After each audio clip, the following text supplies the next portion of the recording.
amigo e minha amiga, perícias dentro da justiça contra o INSS, elas também dão negativa? Os peritos judiciais também negam a incapacidade?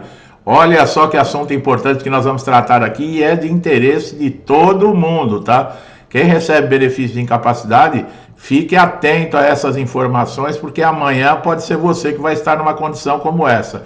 Os principais motivos de negativa da incapacidade nas perícias judiciais a favor do INSS envolvem uma análise profunda das razões mais comuns pelas quais as perícias médicas realizadas no contexto de processos judiciais concluem que o segurado ele não preenche os requisitos para recebimento do benefício por incapacidade. Existem diversos fatores médicos, legais, processuais que influenciam essas negativas. As principais diferenças entre as perícias judiciais e aquelas realizadas nas agências do INSS envolvem aspectos relacionados à imparcialidade, ao rigor de exame, ao processo de contestação e ao papel de cada uma no reconhecimento dos direitos do segurado. Essas distinções afetam diretamente o resultado das avaliações e podem ter um impacto significativo na concessão ou na negativa do benefício de incapacidade. É aquilo, né? Não é porque a perícia é judicial que está tudo em ordem, não. Acontece, às vezes, né? A maioria das vezes, as obrigações e o que eles querem do segurado de comprovação é muito mais intenso até que no INSS. A primeira grande diferença está na imparcialidade do perito, isso já é uma grande coisa. Nas agências do INSS, as perícias são conduzidas por médicos contratados com vínculo com o próprio INSS, o que pode gerar aí uma percepção de que essas avaliações sejam restritivas, devido ao vínculo direto com a autarquia. Já nas perícias judiciais, o perito ele é nomeado pelo juiz e atua de forma independente, sem ligação direta com o INSS ou com o segurado. Isso confere na perícia judicial um caráter maior de imparcialidade, uma vez que o médico não tem nenhum interesse direto na concessão ou na negativa do benefício. E é verdade, pessoal, o médico do perito do INSS, ele é um médico, mas ele é concursado funcionário do INSS, ele é funcionário público.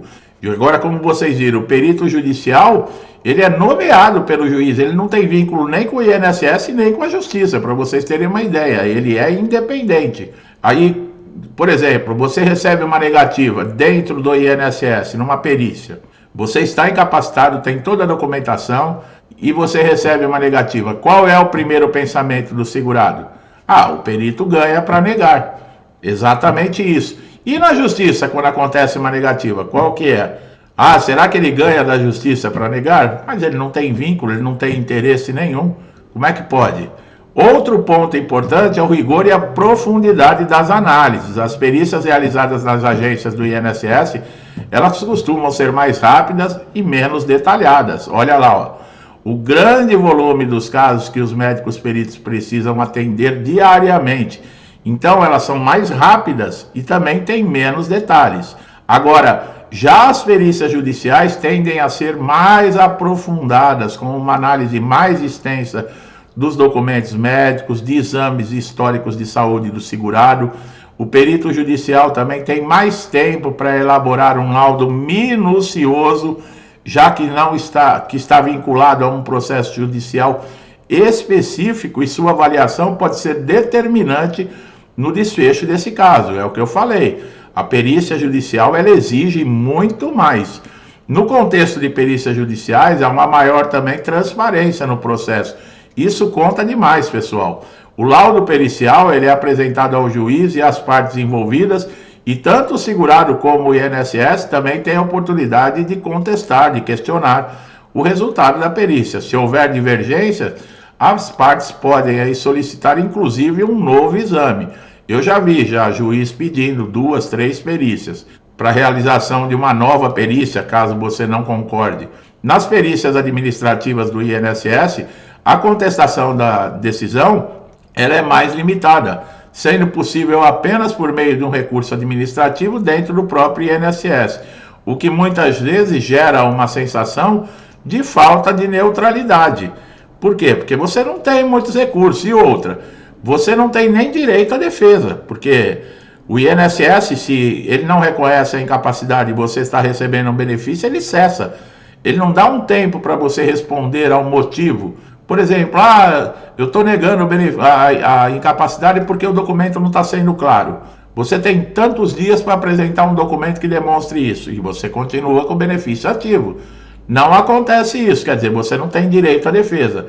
Outro aspecto fundamental é que as perícias judiciais elas podem ser solicitadas pelo segurado após uma negativa, ou seja, são realizadas em um momento em que o segurado já recorreu à justiça por discordar de uma decisão administrativa do INSS. Isso faz com que a perícia judicial ela tenha um caráter de revisão e seja encarada como uma última instância para a avaliação da incapacidade.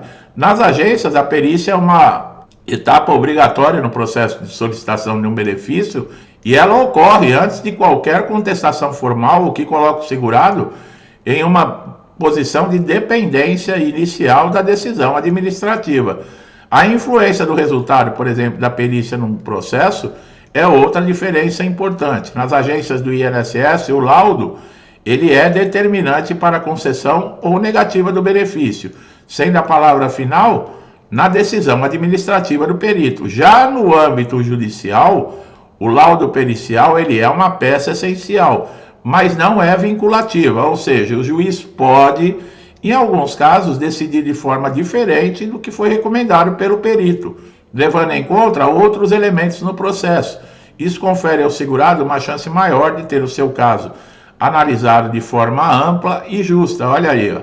A palavra final no INSS é do perito. Já na justiça, não. O perito ele é essencial, mas a palavra final é do juiz. Um dos principais motivos de negativa nas perícias judiciais, por exemplo, é a constatação de que o segurado ele possui capacidade residual para trabalho. Isso significa que mesmo diante de uma condição médica, se o perito entender que o segurado ainda tem condições de desempenhar atividades laborais, ainda que não as mesmas condições que antes da enfermidade ou do acidente. Muitas vezes a perícia avalia que o trabalhador ele pode ser reabilitado para funções menos exigentes fisicamente ou intelectualmente, o que faz com que a incapacidade total para o trabalho ela não seja reconhecida.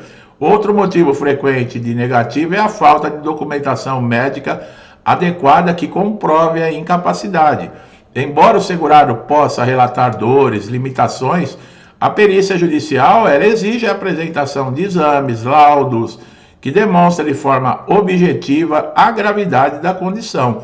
Quando esses documentos não são apresentados ou são considerados insuficientes, o perito pode concluir que não há elementos suficientes para justificar a concessão do benefício por incapacidade. Isso também inclui casos em que os exames apresentados são antigos e não condizem com a atual condição de saúde do segurado. Olha lá a falta de atualização de documentos. Motivo recorrente também é a presença de condições que não são consideradas incapacitantes para atividades. Algumas doenças, mesmo com diagnósticos e tratadas, não necessariamente limitam o segurado a ponto de impossibilitar para o trabalho. É a mesma coisa que eu falo lá do INSS, né? Não é porque você tem a doença que você tem direito ao benefício. O perito não julga assim, o INSS não julga a doença, pessoal. O INSS julga a incapacidade que a doença causa. Na perícia judicial é a mesma coisa, vocês viram aqui, ó. Mesmo que diagnosticada e tratada, não necessariamente elas limitam a ponto de impossibilitar o segurado para o trabalho. Por exemplo, uma doença crônica controlada por medicamentos, tipo a hipertensão, o diabetes em alguns casos, elas não são vistas como incapacidade, desde que estejam sob controle e não apresentem complicações. Olha aí, ó. A perícia judicial avalia nesse caso se a condição impede ou não a realização de qualquer tipo de trabalho, ou apenas alguma atividade específica. Olha aí. A diabetes, que deu como exemplo aqui, é a hipertensão. A pessoa está tomando remédio, mas não impede dela continuar trabalhando, desde que não esteja no estágio avançado e complicado. Eu não sou médico para avaliar, né? Mas eu estou dando a clareza como eles enxergam. Um fator comum para a negativa também é a incoerência entre o relato do segurado e os resultados dos exames médicos. O segurado diz uma coisa, mas os exames estão dizendo outra. Muitas vezes o segurado vai relatar sintomas, limitações que não são correspondentes aos exames apresentados. Quando há uma discrepância significativa entre o que o segurado afirma e que os exames revelam, o perito vai concluir que a incapacidade não é tão severa quanto descrita. Isso ocorre, por exemplo, em situações de alegação de dor crônica, onde a intensidade da dor é subjetiva e o perito ele se baseia mais nos dados objetivos para formar uma conclusão. Existem casos, durante um processo, que apresenta até melhoras no seu quadro clínico, mas também pode resultar na negativa de um benefício. A perícia judicial ela não avalia apenas o momento que o segurado entrou com o pedido de benefício, mas também a sua situação atual. Se você tiver passado por tratamentos médicos bem-sucedidos, que apresentaram uma recuperação aí parcial ou total, a perícia vai concluir que a incapacidade ela já foi superada, justificando uma negativa do benefício. Esses processos também envolvem incapacidade, transtornos psicológicos como depressão, ansiedade. A negativa pode ocorrer pela dificuldade de comprovar objetivamente a severidade dessas condições. Embora sejam reconhecidas por legislação, doenças mentais muitas vezes dependem de relatos do segurado e diagnósticos baseados em critérios subjetivos. A perícia judicial, ao analisar esses casos, ela pode negar o benefício se entender que o quadro psicológico do segurado não impede completamente a sua capacidade laboral ou se não houver laudos e exames específicos que comprovem a gravidade da condição. Olha aí, é muito... Ah, mas eu tenho ansiedade, tenho depressão. Essas duas doenças estão naquela lista. E é o que eu falei. Às vezes se coloca, essas doenças aposentam. Não é bem assim, pessoal.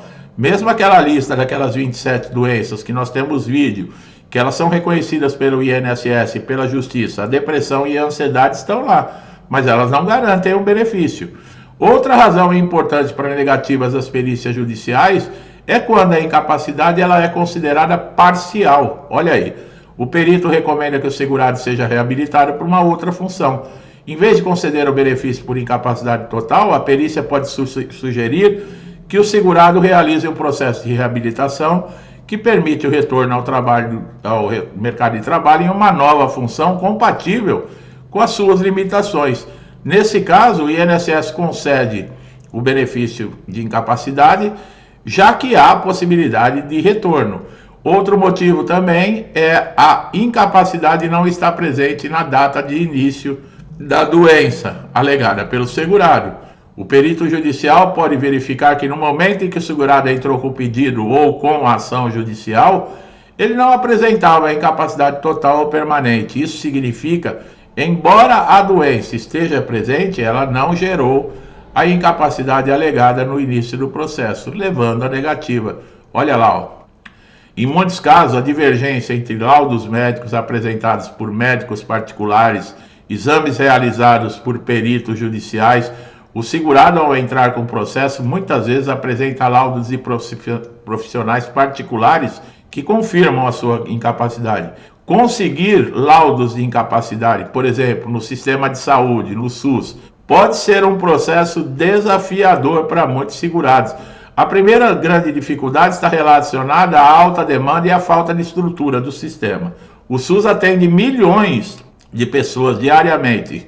Os serviços são sobrecarregados, inclusive na área das perícias e emissão de laudo. Consequentemente, há uma demora significativa para conseguir consulta com os médicos especialistas que possam avaliar a condição da incapacidade e emitir um laudo necessário.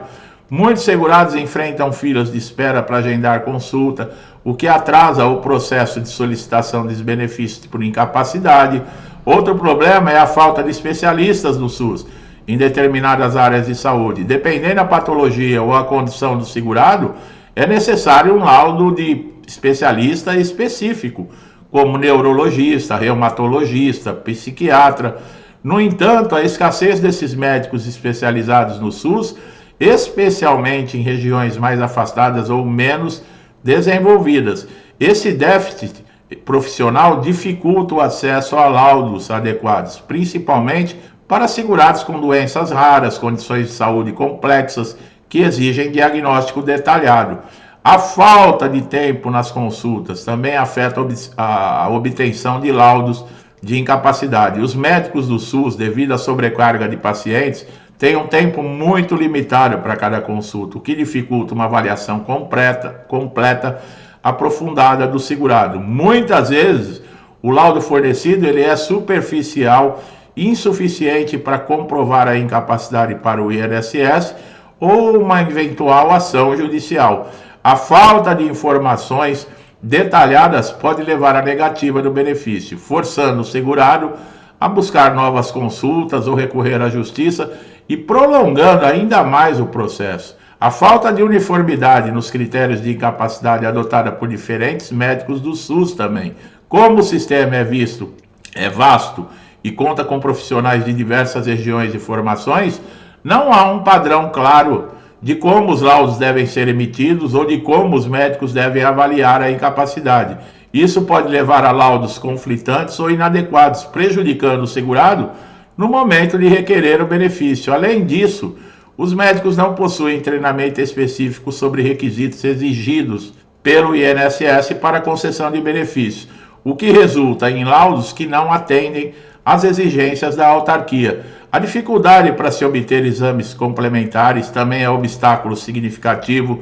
Muitas vezes, para comprovar a incapacidade, o médico precisa de exames detalhados, ressonância magnética, tomografias, exames laboratoriais específicos que nem sempre estão disponíveis de forma rápida e acessíveis no SUS.